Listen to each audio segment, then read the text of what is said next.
আসসালামু আলাইকুম। হাফেজ ইবনুল কাইয়িম রহমতুল্লাহি আলাইহি বলেন, 10টি বস্তু ফলহীন, যা কোনো কাজে লাগে না। 1.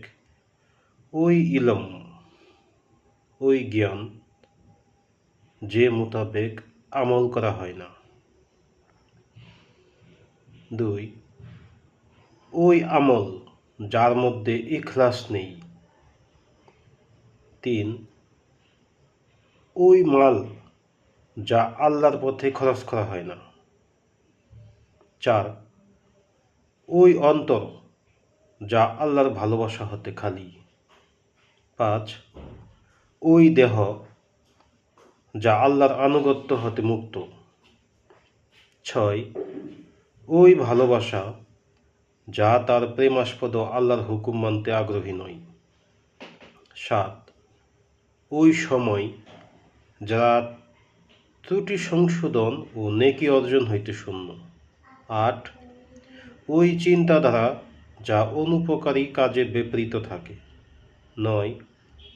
ওই খিদমত যা আল্লাহর নিকটবর্তী করে না বা দুনিয়াতেও কোনো কল্যাণ বয়ে আনে না। 10.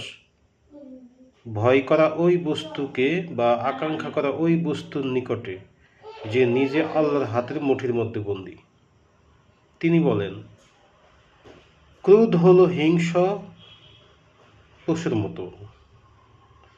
যখন মানুষ ক্রোধের অবস্থা থেকে বিরতি নেয় তখন ক্রোধ তাকেই ভক্ষণ করতে শুরু করে। আর কুপ্রবৃত্তি হলো আগুনের মতো, যখন কেউ তা প্রজ্বলিত করে তখন সে তাকেই পোড়ানো শুরু করে। অহংকার হলো রাজার কাছে তার রাজত্ব নিয়ে বশচায় লিপ্ত হওয়ার মতো। যদি রাজা তোমাকে ধ্বংস নাও করে তবে নিশ্চিতভাবে বিতাড়িত করবে। আর হিংসা হলো নিজের চাইতে শক্তিশালী কারোর সাথে মোকাবেলা করার মতো। যে ব্যক্তি তার প্রবৃত্তি ও ক্রোধের উপর বিজয়ী থাকে, শয়তান তার ছায়াও মারায় না। আর যে ব্যক্তির উপর প্রবৃত্তি ও ক্রোধ বিজয়ী হয়েছে, শয়তান তার থেকে দূরে সরে যায়, অর্থাৎ এই ভয়ে যে কখন তার উপর গজব নাজিল হয়।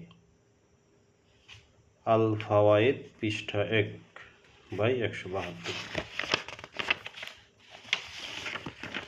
উত্তম বন্ধুর পরিচয়: যখন সাক্ষাৎ হয় তখন সে আল্লাহর কথা মনে করিয়ে দেয়, তার পাশে বসলে ঈমান বৃদ্ধি পায়, তার সাথে কথা বললে নিজের জ্ঞান বৃদ্ধি পায়, তার কাজকর্ম দেখলে আখিরাতের কথা মনে হয়।